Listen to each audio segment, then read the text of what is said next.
마태복음 7장 6절에서 10절 말씀. 예수께서 함께 가실새 이에 그 집이 멀지 아니하여 백부장이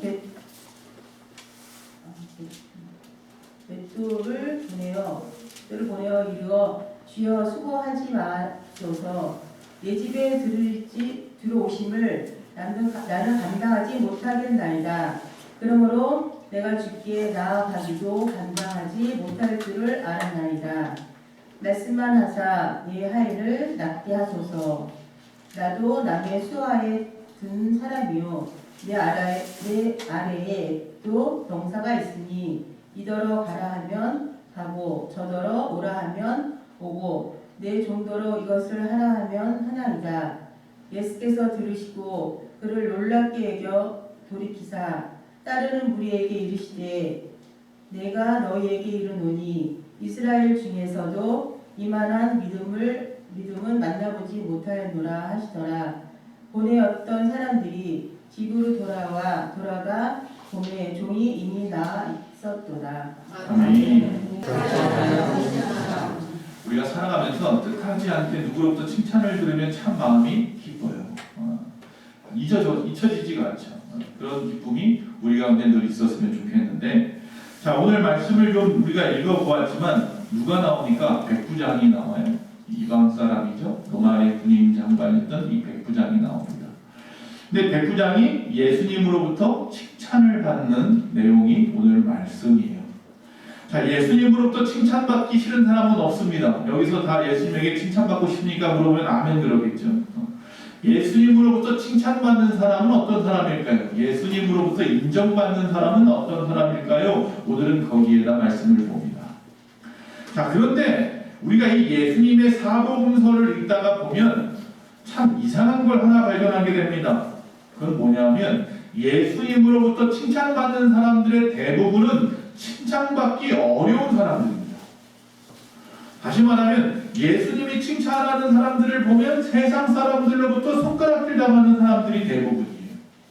또 반대로 예수님으로부터 책망을 받는 사람들은 세상 사람들이 부러워하는 사람이거나 세상 사람들로부터 칭찬받고 인정받는 사람들이라는 거예요. 예수님이 상식이 없는 분인가요? 예수님이 보는 눈이 없나요? 예수님이 판단을 잘못해서일까요? 그렇지 않습니다. 여러분, 성경에 보면 칭찬받기 어려운 사람이 칭찬받았다고 했는데 한번 생각해 보십시오. 여러분 머릿속에 누가 예수님으로부터 칭찬을 받았던가? 오늘 말씀에 나오는 이방인 군인이었던 이 백부장이 예수님으로부터 칭찬을 받았고, 거지 바디메오도, 눈 멀었던 거지 바디메오도 또 역시 마찬가지로 칭찬을 받았고, 혈류병을 앓았던 여인이 예수님의 옷에다가 손을 댔는데도 불구하고 칭찬을 받았고, 또 이방 여인이었던 스로보니게 여인이 야, 나는 이방 사람들에게, 다시 말하면 부스러기도 줄 수 없어 라고 말하니까 걔들에게 주는 부스러기도 못 준다고 말하죠. 자, 그럼에도 불구하고 오히려 나중에 칭찬을 받게 되었고, 또 동전두입, 그것이 자기의 전부였던 그 가난했던 과부의 성전에 헌금하는 동전두입을 보고 예수님은 부자의 것보다 더 많은 것을 하나님께 드렸다고 칭찬했고, 예수님의 우편강도, 강도짓을 해서 십자가에서 죽는 이 우편강도도 칭찬하십니다. 나홀에 나와 함께 있을 것이라 인정하시고, 또 삭개오라고 하는 세리, 이 세리도 세리집에 찾아가서 칭찬하시고, 향유 옷값을 깨뜨렸던 마리아, 특히 막달라 마리아, 그 여인도 칭찬하시고, 자, 그들 한번 보세요. 강도예요, 세리예요, 거지예요, 병자예요, 과부예요, 이방인이에요, 가늠한 여인이에요. 그런데 오히려 그들을 어떻게 해요? 칭찬하시고, 책망받은 자들은 누구예요? 부자 청년이 책망을 받았네, 바리새인들이 책망을 받았네, 제사장이 책망을 받아요. 그 당시에 가장 유력한 자들이라고 하는, 인정받아 마땅하다고 생각하는, 부러워하는 그들이 오히려 책망을 받더라는 것이죠. 예수님이 왜 이러실까? 예수님은 상식이 없어서도 아니고 보는 눈이 없어서도 아니고 판단을 잘못하신 것도 아닙니다. 예수님은 그 보는 관점이 틀렸던 겁니다. 즉, 다시 말하면 예수님은 외모를 보지 아니하시고 무엇을 본다? 중심을 보시는 분이었다라는 것입니다. 즉 다른 사람들은요 우리의 겉에 보여지는 화려한 것들이라든지 그에 보여지는 상황들을 바라보고 칭찬할 수 있습니다만 주님은 우리의 마음을 꿰뚫어 보시는 분이라는 사실입니다. 외모는 수려해도 속이 추악한 사람들이 얼마든지 있기 때문입니다. 주님은 그것을 정확하게 보실 줄 압니다. 보실 수 있습니다. 또한 과거를 가지고 판단하지 않는 분이기 때문입니다. 이 사람이 과거에야 나쁜 짓도 했고 과거에야 원망받아 마땅한 짓도 했는지 모르겠습니다. 과거에야 어떤 사람이었는지 모르겠어요. 그러나 지금 현재는 이 사람이 어떻게 하고 있는지를 보시는 분입니다. 현재의 우리 모습을 보시는 분이에요. 내가 과거에 예수 안에서 죄를 지었다면 그것을 회개하고 돌이켜서 하나님 앞에 돌아온 자들에게 하나님이 새 영을 부어주시고 새 마음을 주시고 새로운 언약을 맺으시고 하나님의 새로운 백성으로 삼으시리라. 할렐루야. 주님은 지금 현재를 보시는 분입니다. 주님은 우리의 지위나 학식을 보는 것이 아닙니다. 주님은 우리 마음속에 있는 믿음을 보시는 분입니다. 즉 현재 우리 안에 있는 믿음을 말입니다. 자, 지위나 학식을 보지 않는 주님인데 우리는 어떤가요? 우리는 내 눈에 보여지는 대로 내 생각대로 그대로 판단합니다. 그 사람 마음이 어떤지 생각하려 하지 않습니다. 영화나 드라마 보시죠. 영화나 드라마 보시면 자녀들이 결혼을 하겠다고 상대방을 데리고 오거나 그러면 그 부모가 결혼을 반대하는 내용들이 많죠. 안 돼. 내 눈에 흙이 들어가도 절대로 안 돼. 아니 내가 너를 어떻게 키우는데 저런 사람하고 결혼한단 말이야. 그 드라마를 보면서 여러분 어떤 마음입니까? 그 부모의 마음입니까? 아니면 그 자녀의 마음입니까?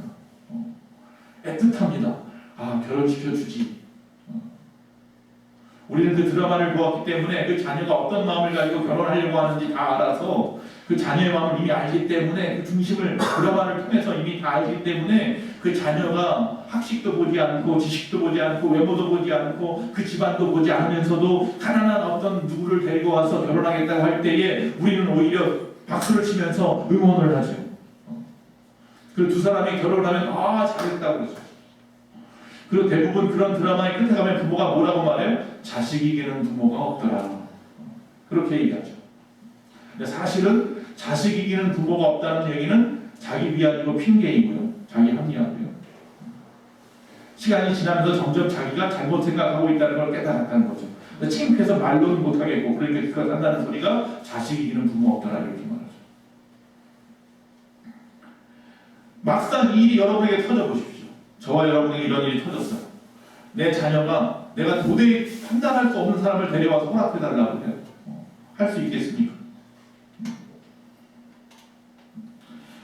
정말로 우리 마음의 모습을 보면 오늘 예수님이 말씀하신 예수님은 우리의 중심을 보시고 예수님은 과거의 것을 보지 아니하고 현재를 보시며 예수님은 우리 속에 있는 믿음을 보십니다 라고 말할 때 아멘 할 수 있는 사람은 얼마 안 돼요. 나는 그렇게 안 하거든요. 아니 베드로조차 그랬어요. 베드로조차도 예수님이 먹어도 된다라고 하는 것을 그가 기도하는 가운데 환상 중에 보이죠. 보자기에다가 먹어서는 안 된다고 율법 가운데 있었던 것들 부정한 음식들을 짐승들을 가득 내려오면서 먹어라 하는데 안 됩니다. 난 절대로 부정한 것을 먹을 수 없습니다. 버티잖아요. 그때 하늘에서 뭐라고 해요? 무슨 소리가 들려요? 내가 깨끗하다 했는데 네가 부정하다 할 수 없으리라. 아니 내가 이미 깨끗한 것을 갖다가 네가 부정하다고 다시 말하면 되겠느냐라는 거예요. 이전에야 더러웠는지 모르겠어요. 구약 시대는 먹지 말라고 한 이유가 있었다는 거죠. 그러나 이제는 먹어도 된다는 거예요. 이제는 냉장고가 있으니까 부패할 일 없으니 잘 먹어도 된다는 이야기예요. 이제는 여러분이 잘 포장할 줄도 알고 잘 방부제도 칠 줄 알기 때문에 먹어도 된다는 거예요. 지금은 여러분 돼지 잘 잡아 먹으세요. 저는 삼겹살 좋아합니다. 구약 시대 사람들 삼겹살 못 먹고 아쉬웠을 것 같아요. 그 맛있는 걸 왜 못 먹어요?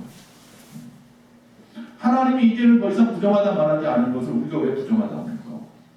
누군가가 이제 하나님께서 하나님의 사람이라고 하는데 왜 내가 그것을 갖다가 부정하다고 그분을 갖다가 인정하지 못합니까? 우리의 모습 속에서 정말로 예수님의 모습이 완전 정반대적으로 나타나는 경우들이 너무나 많이 있습니다. 우리 안에는 편견이라는 눈이 있어서 그렇습니다. 백부장이 성경에 보면 크게 3명이 나옵니다. 첫 번째 백부장은 오늘 말씀에 나와 있는 백부장입니다. 이 백부장 같은 경우는 자기 집에 있는 유대인 하인을 갖다가 위해서 하인이 중풍병에 걸려서 죽게 되니까 예수님을 만나게 하는 그 사건이죠. 예수님에게 기도받게 하는 그 사건이죠. 그 사건을 통해서 칭찬을 받았습니다. 또 두 번째 나오는 백부장은 예수님의 십자가에 못 박히실 때의 백부장입니다. 예수님이 십자가에 못 박히셨을 때 그 모든 것을 책임졌던 책임장이 그 백부장인데 예수님이 십자가에서 죽으시는 그 모든 상황을 옆에서 다 목격하고 나서 그가 하나님의 아들임을 고백했습니다. 그리고 조금 전에 말한 베드로가 그 먹어서는 안 된다고 생각했던 것을 계속 먹으라고 하는 환상을 보고 난 다음에 하늘에서 음성이 들리는 말씀이 뭐예요? 누구를 찾아가라? 고넬료를 찾아가라. 고넬료는 그의 구제와 그의 기도가 하늘에 응답되었다. 그도 역시 뭐예요? 이방인 로마 사람 백부장이었잖아요. 즉 우리가 지금 그들의 강점, 로마 강점기, 우리가 일제 강점기라고 말하는 거죠. 그런 식민지 속에 있었을 때에 우리를 통치하러 왔던 군인들이에요. 우리는 어떻게 생각합니까? 포악하다고 생각하고 못됐다고 생각하고 우리를 갖다가 힘들게 만들 사람이라고 생각합니다. 무서운 존재로만 생각한단 말이죠. 그런데 성경에 보니까 그렇지 않은 백부장들도 있었단 말이죠. 오히려 구원받고 오히려 유대인들은 책망을 받을지 몰라도 칭찬받은 백부장도 있더라는 거예요. 왜 우리가 그들을 갖다가 편견의 눈으로 바라보는 거죠? 스스로 정해놓은 기준을 가지고. 편견은 무서운 겁니다. 요한복음 1장 14절에 이런 말씀이 있습니다. 예수께서 나다나엘이 누군지 아시죠? 예수님의 제자. 자기에게 오는 것을 보시고 그를 가리켜 이르되 보라 이는 참으로 이스라엘 사람이라 그 속에 간사한 것이 없도다 라고 하는 말씀을 갖다가 듣습니다. 나다나엘이.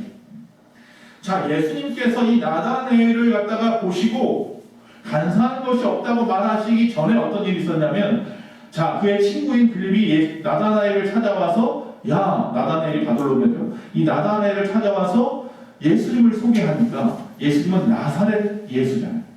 근데 이 나다나엘이 알고 있는 예수님은 누구예요? 메시아는 누구예요? 베들레헴에서 태어나야 된단 말이에요. 성경을 많이 읽은 사람이에요. 근데 나사렛 예수라고 하니까, 야, 나사렛에서 무슨 선한 것이 날 수 있어? 라고 말했던 자예요.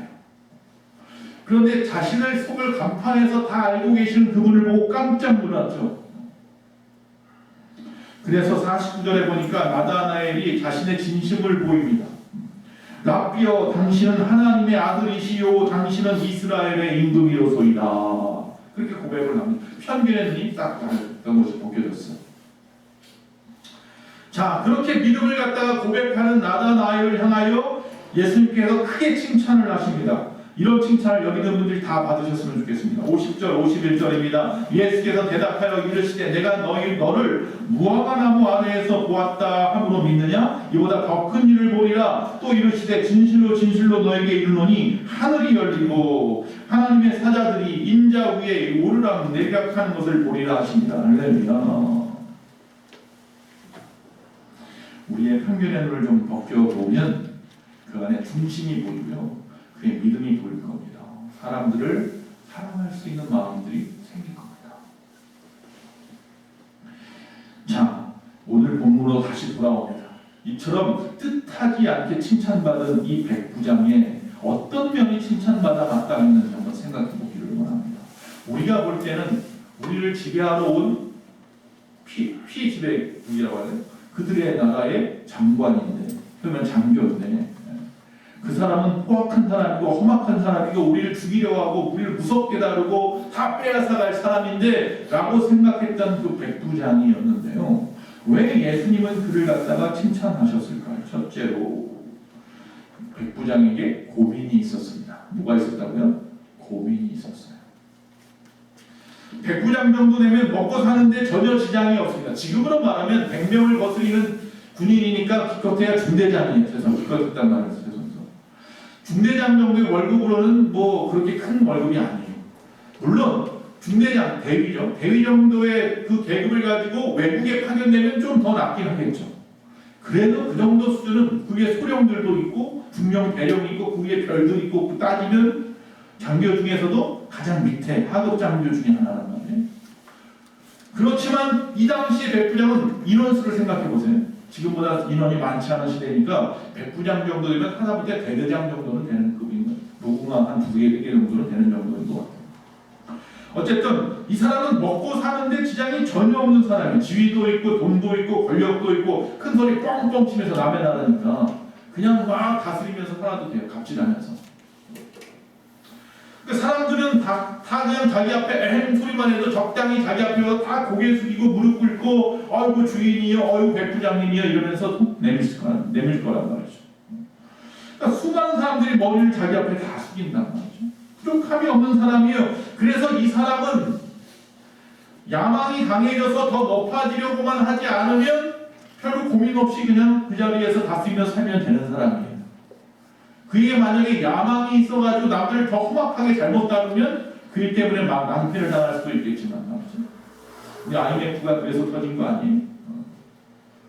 그냥 문어발식으로 그냥 이것저것 남의 기업 빼앗아 먹고 끊임없이 대출받아가지고 감당 못하고 한보가 무너지니까 대우가 무너지고 기아가 무너지고 혜태가 무너지고 수많은 기업들이 무너지니까 그 엄청나게 그들에게 돈 대주었던 은행들이 막 한일은행이 무너지고 조은행이 무너지고 대일은행이 넘어가고 정신 하나도 없었잖아요. 그 중심에 한보가 있었고 말이죠. 잊어버릴 수도 없어요. 그 할아버지. 부동산 하던 사람이 대출 받기 시작해. 대출을 주네? 이 돈 가지고 뭐하지? 땅 사? 나라를 다 뒤집어졌어. 그런 교만함이나 욕심이나 야망만 없다면 솔직히 우리 지금 먹고 사는데 어렵지 않아요. 이 사람은 그걸 알아요. 그러니까 교만하지도 않았고 야망도 없었어요. 그냥 내 있는 자리에서 최선을 다하는 것으로 얼마든지 인정받을 수 있고 그걸 가지고 그냥 시간에 따라서 올라가면 나중에 시간이 좀 더 걸릴 수 있겠죠. 지금보다. 내 생각하는 것. 그러나 먹고 사는 데는 문제가 없었던 사람이에요. 자, 그런데 그 사람에게 고민이 있어요. 이렇게 걱정이 없는 사람인 줄 알았더니 고민이 있어요. 뭐가 있어요? 자기가 사랑하는 하인 하나가 병들었어요. 병이 들었어요. 여러분, 종이라고 하는 것은 그 당시에 노예라고 하는 것, 하인이라고 하는 것은 그 당시에 가축값이에요. 가축값. 예수님을 갖다가 가로에다가 팔을 때 은 몇 냥에? 30냥에 팔았다고 하죠. 은 20냥, 은 30냥이면 사람을 갖다 사고 팔았단 말이에요. 근데 속값이 그 값이에요. 그런 게 하인이에요. 죽으면 그렇게 내다 버리면 끝이에요. 죽여도 그것까지 큰 문제가 없어요. 그런 하인이고 종인데도 불구하고 그런데 이 종을 갖다가 위해서 어떻게든지 살리려고 애를 쓰는 그 성품을 발견하게 돼요. 백부장의 성품. 백부장은 나름대로 병을 고쳐주려고 애를 썼습니다. 그렇지만 쉽지가 않았습니다. 그런데 이런 고민 속에 빠져있는 이 백부장, 그 고민은 어떤 고민이에요? 선한 고민이죠. 선한 염려예요. 여러분이 요새 잠자리에 들 때마다 고민에 빠져서 잠이 안 오는 분들이 있을 수도 있어요. 내가 여러 가지 걱정과 근심 때문에, 여러 가지 사건 때문에 일이 손에 잘 안 잡혀서 일도 제대로 못하는 분들이 있어요. 근데 그 이유가 선한 염려이기를 바랍니다. 내 욕심 때문이구나. 내 잘못된 생각들 때문이어서 하는 염려는 좀 버리십시오. 우리의 지금의 염려는 선한 염려만 하십시오. 할렐루야. 이 백부장이 이 하인을 어떻게 하면 고칠까? 어떻게 하면 다시 살릴 수 있을까 하는 염려만 하는 것처럼 말이죠. 그가 그런 선한 염려를 했다는 것은 그 마음에 뭐예요? 자비한 마음이 있다는 거예요. 사랑하는 마음, 자비의 마음이 있다는 거죠. 우리가 지지난주부터 창조 질서에 대한 말씀을 2주에 걸쳐서 말씀을 전했습니다. 기억하십니까? 그 중에 하나님의 창조의 질서 속에서 신명기 22장을 가지고 말씀을 나눴습니다. 첫째로 하나님 사랑, 이웃 사랑이 첫 번째 창조 질서의 원리라고 했습니다. 그리고 우리가 또한 이 땅에 살아가면서 생육하고 번성하고 땅에 충만하라는 것이 또한 하나님의 창조 질서라고 말씀을 했습니다. 그리고 세 번째, 자비를 베푸는 삶이라고 했습니다. 그래서 하나님께서 성경 말씀 속에서 우리가 장수의 복을 받아 누릴 수 있는 것 두 가지를 말씀하셨는데, 하나는 십계명에 나와 있는 내 부모를 공경하라라는 것이고, 또 하나는 뭐예요? 자연을 모으라고 하죠. 자연을 모아라. 가축을 비롯해서 내 주변에 있는 것, 동식물 하나까지라도 아끼고 사랑하는 마음, 즉 자비를 베푸는 마음이라고 그랬죠. 그리고 마지막 네 번째로 거룩하고 성결한 삶을 사는 것이다. 깨끗한 삶을 살아가. 이게 하나님이 우리를 만드신 창조 질서라고 했는데 그 세 번째 바로 자비를 베푸는 삶을 사는 사람이 백부장이었던 거예요. 즉 이 사람은 자기의 성공이나 출세나 부귀 영화나 어떤 욕정의 고민을 가지고 염려하는 사람이 아니라 즉 믿음의 사람, 다시 말하면 세상 사람들과 다른 고민을 하는 사람이었다는 것을 알 수 있는 것이 자비를 베푸는 사람이었기 때문입니다. 이것이 바로 하나님의 뜻이 아니겠습니까? 주님의 뜻은 바로 이런 마음을 가지고 있는 사람들을 찾는 것입니다. 자, 사람을 살리는 선한 염려를 통해서 자비를 베푸는 이 백부장 같은 사람이 하나님으로부터 주님으로부터 칭찬받는 것은 당연한 것 아니겠습니까? 여러분 안에 이런 선한 염려를 하시기 바랍니다. 거룩한 부담감으로 사시기 바랍니다. 두 번째, 이 사람은 고민이 있었고요. 또 이 사람은 업적이 있었어요. 우리가 생각할 때 백부장이 가질 수 있는 업적은 뭐예요? 많은 세금을 걷어들인다거나 자기가 통치하는 그 지역을 갖다가 잘 다스린다거나 아니면 어떤 큰 전쟁터에 나가서 승리를 한다거나 여러 가지 방법을 통해서 세상적인 업적이 있을 수 있어요. 왕으로부터 칭찬을 받고 그 업적은 나를 갖다 승진시키고 더욱더 높은 자리에 올라가게 하고 많은 부귀 영화를 주게 하는 그런 업적들이 있을 수 있어요. 그런데 여기서 말하는 백부장의 업적은 그런 업적이 아니에요. 무슨 업적인가 봤더니 전부 다 자기 주머니에서 돈 나가는 업적이에요. 이런 업적 원하는 사람 별로 없어요. 장로들에게 부탁을 합니다. 백부장이 예수님에 대한 소문을 듣고 아니 예수님이라는 사람이 있는데 이 사람은 사람들에게 병을 고쳐준대 죽은 자도 살렸대 라고 하는 소문을 듣고 가만히 있을 수가 없어서 자기가 통치하는 지역의 장로들, 유지들을 불러다가 그들에게 이야기합니다. 야, 너희 민족 중에 예수라는 사람이 있다는데 그 사람을 내가 좀 만났으면 좋겠다. 아니면 그 사람에게 너희가 좀 가서 부탁을 해서 내 가족에, 내 집에 하인 하나가 중풍병에 걸렸는데 내 사랑하는 하인이야. 좀 고쳐달라고 부탁 좀 해라. 장로들 입장에서는 난처할 수도 있습니다. 그러나 누구의 부탁입니까? 백부장의 부탁이에요. 자기 지역을 다스리는 사람의 부탁이에요. 무서워서 그 부탁을 들어주는 것이 아니에요. 예수님을 찾아갔습니다.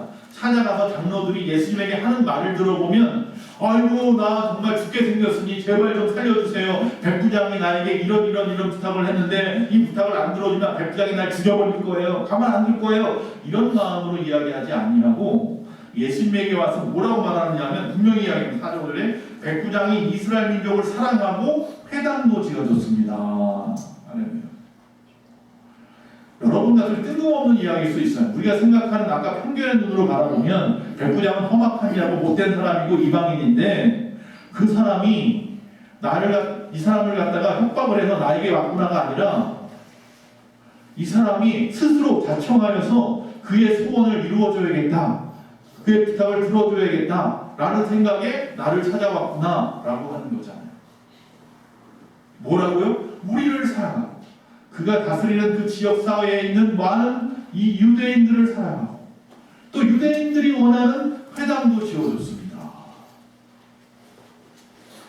제가 이스라엘 성지순례를 꽤 오래전에 다녀왔어요. 지금부터 한 20년 전에 다녀왔더라고요. 20년 전에 성지순례를 다녀왔는데 그때 역시 가버나움이라고 하는 갈릴리 바닷가에 있는 가버나움이라는 마을에 갔어요. 도시에. 그 가버나움에 가면 무엇을 볼 수 있느냐 하면 베드로의 생가터를 볼 수가 있어요. 베드로의 생가터가 있고 그 위에 마치 그 비행 접시 같은 교회가 하나 세워져 있어요. 이 교회가 이제 베드로 기념교회인데 이게 베드로 생가터를 먼저 가요. 그러면 거기서 조금만 가면 뭐가 또 있느냐면 가버나움 회당터가 나와요. 회당터. 이 회당은 누가 지어줬다고요? 백부장이 지어준 회당터예요. 이 회당터는 제가 가보니까 한 100평 정도 될 것 같아요. 회당 사이즈는 한 100평 정도 되고요. 2층으로 되어 있어요. 근데 지금은 다 무너지고 터하고 기둥만 남았을 뿐이고 2층으로 되어져 있는 돌로 만든 그래도 그 정도면 굉장히 중형 사이즈의 대형 회당인 거예요. 여러분 이걸 누가 지어줬다고요? 백부장이 지어줬어요. 왜 지어줘요? 돈 모으기도 쉽지 않은데 내가 어떤 식민지에 간다라고 말하면 야, 돈 벌 수 있는 기회다 이런 생각으로 갈 텐데 돈을 모아도 모자른데 자기 거 다 들여가면서 이렇게 큰 우리가 딱 봐도 지금 돈으로도 수억 들어야 되는 땅값을 안 냈더라도 짓는 데만 해도 그런 걸 지어줬어요. 자기의 종교도 아니잖아요. 이방인의 종교인데도 불구하고 그 나라 사람 현지인의 종교인데도 불구하고 장로들은 이 백부장의 고민을 해결해 주는 것이 마땅하다고 생각을 했습니다. 그래서 예수님 앞에 간절하게 간청을 하고 있는 겁니다. 자, 여러분을 위해서 누군가 기도하고 있습니다. 믿으십니까? 여러분을 위해서 누군가요 눈물까지 흘려가면서 간청하면서 하나님 앞에 기도하고 있습니다. 하나님 제발 좀 도와달라. 아무개 권사님의 병을 좀 고쳐달라. 아무개 성도님의 가정의 직장을 사업을 그들의 생업을 책임져 달라. 여러분의 자녀들이 믿음 안에서 온전해 달라고. 아무개 성도님의 가정의 자녀들이 믿음 안에 돌아오게 해달라고 열심을 가지고 누군가가 기도하고 있습니다. 간청하고 있습니다. 하나님 앞에 이 장로들처럼. 우리 교회에서도 간청합니다. 매주 금요일마다 저녁 8시만 되면 여러분이 나오셔서 유인물에다가 여러분 이름을 다 적고 여러 가지 기도 제목을 다 적어놔서 그걸 다 나눠드리면 그걸 가지고 1시간 동안 기도합니다. 할렐루야. 또 기도합니다. 매월 첫째 날이 되면 이번 또 5월 1일 날도 마찬가지고 24시간 동안 교회가 피어져 있지 않고 교회가 불이 켜져 있고 말이죠. 성도님들이 돌아가면서 어떤 분은 1시간, 어떤 분은 2시간, 어떤 분은 3시간씩 교회 안에서 책자를 이번에 또 바인더 북으로 되어져 있는 각종의 기도 제목이 가득해 있는 그 책을 앞에다 놓고 하나씩 펼쳐가면서 끊임없이 눈물로 기도하십니다. 아십니까? 누군가가 여러분을 위해서 하나님 앞에 간청하고 있습니다. 이 백부장을 위해서 이 장로들이 간청하는 것처럼 말입니다. 백부장은 이처럼 자기만을 사랑하는 사람이 아니라, 즉 자기 하인까지 사랑하는 사람이 아니라 여기서 더 나아가서 자기가 전혀 상관이 없는 이스라엘 민족까지 사랑하는 사람이었던 거예요. 성경은 끊임없이 우리에게 말씀합니다. 사랑하라고 말씀합니다. 여러분 사랑하십니까? 원수까지 사랑하라고 하는데 사랑하십니까? 여러분 사랑의 대상을 여러분이 잘 생각해. 여러분이 사랑하는 그 사랑의 대상을 잘 생각해 보십시오. 그냥 사랑받아 마땅한 사람을 사랑하는 것은 누구나 할 수 있는 사랑 아닙니까? 내가 사랑한다고 하는 사람들 가만히 보면 당연히 사랑해야죠. 아내가 남편을 사랑하고 부모가 자식을 사랑하는 거 당연히 사랑해야죠. 그 당연히 사랑하는 것 가지고 사랑한다고 말하는 시대가 아닌가요? 지금은 혹시? 그래서 참 쉽지 않은 사랑인가요? 그것도? 그러나 성령은 미워하거나 내가 도대체 인정해줄 수 없는, 인정하지 못하는 그 사람까지 사랑하는 것이 사랑이라고 말합니다. 사랑에는 한계가 없습니다. 이웃사랑, 원수사랑, 이게 사랑이라고 주님은 말씀합니다. 마태복음 5장 46절에 너희가 너희를 사랑하는 자를 사랑하면 무슨 상이 있으리요? 세리들도 이같이 합니다. 너희들이 그렇게 원망하는 그 세리들도 그렇게 합니다. 하지만 사랑할 수 없는 대상까지 사랑하는 게 진짜 사랑 아닐까요? 이 백부장의 사랑은 그런 사랑이었던 거예요. 즉 우리의 사랑을 오늘 이 백부장에 빗대어서 점검해 보아야 합니다. 정말 왼뺨 내놓고 오른뺨까지 내놓을 수 있습니까? 정말로 속옷 달라고 하면 겉옷까지 줄 수 있습니까? 못 줄 거예요. 못 줘. 내가 손해보는 짓을 왜 해? 세 번째, 백부장의 믿음을 보셨습니다. 자, 예수님이 장로들의 청을 듣고서 백부장의 집을 향해서 출발을 하셨습니다. 그 이야기를 백부장이 들었습니다. 그러자 부랴부랴 백부장의 한 행동이 있습니다. 뭡니까? 뭐 집을 청소시켰습니까? 야, 예수님 온다고 하니까 집을 좀 청소 좀 해봐. 이랬습니까? 아니면 더듬 피웠습니까? 아, 온대? 아, 그럴 줄 알았어. 내가 누군데 당연히 와야지. 이랬습니까? 오늘 말씀해보니까 그러지 않았습니다. 예수님이 오시는 것을 당연하게 여기지 않았습니다. 왜냐하면 자기의 지위나 유대인에 대한 업적이 있는데 당연히 와야지 이러지 아니하고, 그렇게 하는 것이 당연한 거지 이렇게 하지 아니하고, 그는 오히려 두려웠습니다. 오히려 그 앞에 내가 설 수 없다는 자신을 보았습니다. 저분은 사람을 살리는 분이야. 병든 자의 손만 얹어도 낫게 하는 분이야. 저런 분, 유대인들이 중에서 몇몇 사람들은 저 사람을 하나님의 아들이라고 해. 메시아래. 근데 그분이 지금 우리 집에 온다? 이거 내가 백부장 아니라 백부장 할아버지라도 나는 감당할 수 없어. 오히려 이런 마음인 거죠. 정말로 겸손했던 거예요. 그냥 조금만 겸손했다면 아까 말한 것처럼 집안 청소 정도만 하고 기다리거나, 조금 더 겸손했다면 집에 온다 그러면 마중 정도 나갈 정도였을 거예요. 그런데 백부장은 달랐습니다. 자기 입에 다른 하인을 갖다가 빨리 갔다 와, 빨리 가 하면서 예수님에게 보냅니다. 그리고 이렇게 아뢰니다. 6절에서 8절입니다. 예수께서 함께 가실 때, 이제 그에 가려고 제자들 가는 거죠. 이에 그 집이 멀지 아니하여 백부장의 벗들을 보내어 이르되, 주여 수고하시지 마옵소서. 내 집에 들어오심을 나는 감당하지 못하겠나이다. 그러므로 내가 주께 나아가지도 감당하지 못할 줄 알았나이다. 말씀만 하사 내 하인을 낫게 하소서. 나도 남의 수하에 든 사람이요, 내 아래에도 병사가 있으니 이더러 가라 하면 가고 저더러 오라 하면 오고, 내 종더러 이것을 하라 하면 하나이다. 말씀만 하셔도 됩니다. 아이고, 이렇게 누추한 곳에 오실 필요 없습니다. 제가 감히 예수님을 맞이한다니요? 안 됩니다. 최고의 겸손을 보이는 겁니다. 예수님 오시는 것이 귀찮아서 하는 소리가 절대로 아닙니다. 당연히 오셔야 종을 보고서 기도하고 치료할 것 아닙니까? 라고 할 수도 있었겠지만 그렇게 말하지 않았습니다. 그의 믿음은 놀라웠습니다. 말씀만 하면 낫는다는 거예요. 즉 하나님 앞에 기도만 하면 낫잖아요. 꼭 여기까지 먼 길을 갔다 오실 필요 없습니다. 그러나 사실은 이 말 속에 뭐가 숨어 있는 줄 아십니까? 예수님을 지키고자 하는 마음이 있습니다. 예수님에게 수많은 적이 있었습니다. 제사장과 바리새인들과 서기관과 종교 지도자들이 기득권 뺏길까봐 전전긍긍하면서 예수님의 옷좀 먼지라도 하나 털어서 못 털어서 먼지라도 하나 떨어지기 기다리는 사람들이. 그래서 예수님의 제자들이 길거리 가다가 나락을 갖다 털어가지고 밀을 후해가지고 밀을 안식일을 먹었다는 거, 그거 하나 때문에 막 꼬투리를 잡던 사람들이고, 안식일날 병자 고쳤다고 꼬투리를 잡는 사람인데 나는 이방인이에요.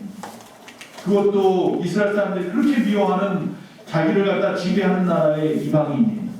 거기에 군대 장교예요. 우리 집에 예수님이 왔다가는 어떤 분별을 당하실지 모르는 거예요. 예수님이. 이 일 때문에 나조차도 누군가가 엄청나게 고통을 당할 수도 있는 일이에요. 백부장은 그걸 너무나도 잘 알았어요. 그래서 아이고, 기도만 해주셔도 낫잖아요. 여기까지 누추한 곳까지 오지 마시고 그냥 말씀만 하시옵소서. 말씀만 해도 나올 수 있다. 이 사람은 믿음이 있기에 겸손했던 사람입니다. 겸손은 상대방을 먼저 생각할 때 가능합니다. 내가 누군데? 이렇게 생각하는 사람은 교만한 사람 아닙니까? 내 입장만 생각하니까 교만해지는 거예요. 남을 생각하니까 겸손해지는 거예요. 어제 저희 그 교단 노회에 목사 안수식이 있어서 제가 가서 목사 안수위원으로 가서 목사 안수를 했는데, 그때 이제 한 분이, 어떤 그 안수위원 목사님이 격려상가 하는데 그런 이야기를 하더라고요. 겸손해지십시오. 목사의 첫 번째 덕목, 겸손입니다. 라고 말하더라고요. 그러면서 이야기를 해요. 여러분, 지금은 겸손할 수 있습니다. 그런데 시간이 지나면서 교회가 세워지고 성도들이 늘어나면서 목사님을 왕처럼 섬기는 성도들도 있을 것입니다. 그럴 때 그에게 무릎을 꿇으십시오. 그 이야기를 하죠. 힘이 있을 때 무릎 꿇는 것이 겸손입니다. 힘이 없을 때 무릎을 꿇는 것은 비굴한 짓이지만 힘이 있는데도 무릎을 꿇을 수 있는 사람이 겸손한 사람입니다. 라는 이야기를 합니다. 오늘 말씀을 제가 이걸 준비하려고 하는데 그 말씀이 퍼뜩 생각이 나더라고요. 백부장이 겸손한 사람이구나. 힘이 있는데도 무릎을 꿇어요. 그가 그럴 수 있었던 것은 믿음이 있기 때문이라. 예수님이 정말로 하나님의 사람, 선지자거나 정말로 그들이 말하는 메시아이구나. 특히 여기서 놀라운 일은 뭐냐면 이방인에게도 믿음이 있다니. 이방인에게도 믿음이 있다니. 앞에서 말한 베드로가 나 안 됩니다. 이방인들이 무슨 믿음이 있습니까? 라고 말하면서 버텼던 것처럼 그렇게 오히려 반대로 버틸 수도 있었는데 그러지 아니했던 이 베드로, 고넬료나 이 백부장이나 십자가 밑에 있었던 백부장을 보면 알 수 있는 것처럼 믿음은 흘러가는데 유대인에게만 멈춰 있는 것이 아니라 이방인에게도 흘러가더라는 거예요. 그 믿음이 저와 여러분을 구원했잖아요. 할렐루야. 여기서 지금 이스라엘 사람은 한 명도 없는 거라는 거예요. 다 우리는 구원받았잖아요. 믿음으로. 여러분 정말로 좀 돌아봐야 합니다. 진정한 겸손이 있는지 우리 안에. 가끔 보면 요새는 그런 소리 잘 안 나온 것 같아요. 백화점 갑질 뉴스 나오잖아요. 백화점에서 일하는 분들을 갖다가 무릎을 꿇히고 말이에요. 그리고 그것이 뭐 자기가 당연히 받아야 될 것처럼 하는 사람들 있잖아요. 그건 겸손함을 모르는 교만함이고 오히려 그런 사람들은 자기의 비굴함을 감추려고 하는 것일 뿐이에요. 여러분 주위를 한번 돌아보십시오. 우리 주변에 보이지 않는 곳에 놀라운 믿음을 가진 분들이 분명히 있습니다. 여러분 옆에 있는 분일 수도 있습니다. 내가 볼 때 저 사람은 믿음 없어, 저 사람은 잘못했어 라고 말할 수 있을지 모르지만 주님은 함부로 타인을 판단하기를 원치 않습니다. 여러분 주변에 놀라운 믿음을 가지고 오늘도 일하고 있는 분들이 분명히 계십니다. 네 번째 마지막입니다. 칭찬하셨다는 겁니다. 이방인을 칭찬하셨다는 겁니다. 예수님이 생각하기에도 신기한 분은 아니겠습니까? 주위를 돌아보는데 정말 이런 사람이 어디 있어요? 그래서 말씀합니다. 9절에 예수께서 들으시고 저를 기이 여겨 돌이키사 쫓는 무리에게 이르시되 내가 너희에게 이르노니 이스라엘 중에서도 이만한 믿음을 만나보지 못하였노라. 이 말씀에 저는 무릎을 꿇을 수밖에 없었습니다. 이스라엘 중에서도 이만한 믿음은 만나보지 못하였노라. 목사들 중에서도 이만한 믿음은 만나보지 못하였노라. 장로님이나 우리 권사님이나 안식사님이나 집사님이나 전사님이나 사모나 여기는 그 누구 중에서 이만한 믿음을 만나보지 못하였노라. 이런 말 듣지 않았으면 좋겠습니다. 제 얘기인 것 같아요. 주여 이 죄인을 용서하여 주시옵소서. 믿음에 관한 최고라고 생각했던 당시의 유대 지도자들보다 이 하찮아 보이는 이 무섭기만 한 이 사람 이방인이 그 믿음이 더 아름답더라. 먼저 선택받았고 그것에 감사해야 함에도 불구하고 이스라엘 사람들은 그것을 오히려 당연하다고 여기고 그 선민의식에 빠져가지고 다른 사람들을 무시하고 이방인들을 무시하고 이방인에게 복음을 전할 생각도 하지 않고 내 거야 누구에게 줄 수도 없어. 그러니 감사할 줄 모르는 그 유대인들보다 예수님이 볼 때에 이 백부장 이방인 백부장의 믿음이 더 겸손해 보였고 더 아름다워 보일 수밖에. 예수님이 칭찬하신 이유는 바로 그 사람 안에 있는 사랑, 그 사람 안에 있는 믿음, 그 사람의 안에 있는 겸손이었습니다. 예수님이 칭찬한 것이 그 사람의 업적, 그 사람의 외모, 그 사람의 지위, 그 사람이 가지고 있는 것 가지고 칭찬하지 않았습니다. 죄송합니다. 아무리 수천억, 수억, 수조 원을 가지고 있는 사람이라도 지옥 갈 인생들이 있습니다. 주님께서 원망받고 책망받아 마땅한 사람들이 있습니다. 가진 것 아무것도 없이 정말 어렵게 누가 봐도 정말 안타까울 만큼 어렵게 사는 사람도 나중에 저 천국에서 가장 높은 곳에서 가장 화려한 큰 집에서 살 사람도 있을 겁니다. 할렐루야.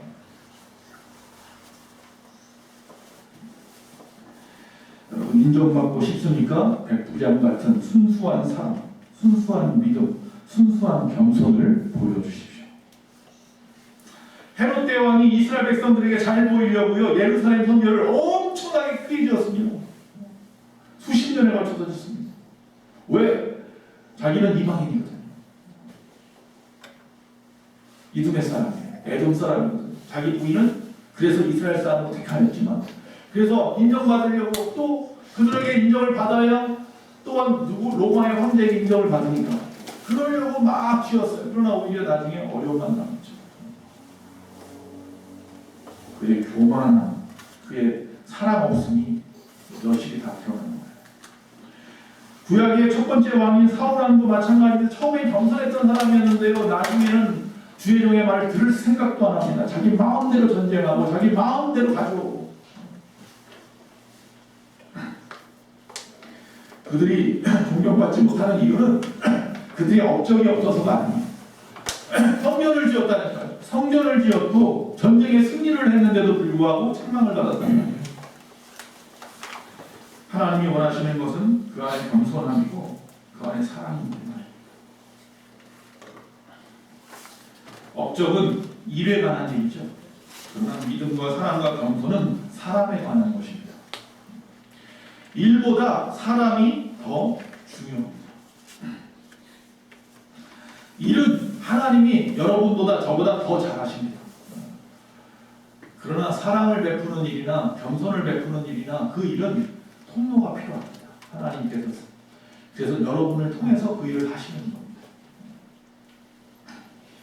예수님의 칭찬이 있은 후에 하인이 돌아갔습니다. 병든 사람은 그러나 이미 건강을 되찾은 다음이었습니다. 우리의 믿음을 보인 그 순간 이미 나은 거예요. 예수님이 와서 손을 얹고 뭐 이런 일을 하지 않았어도 이미 칭찬받아 마땅한 그 믿음과 겸손과 사랑의 모습이 그 사람을 낫게 한 거예요.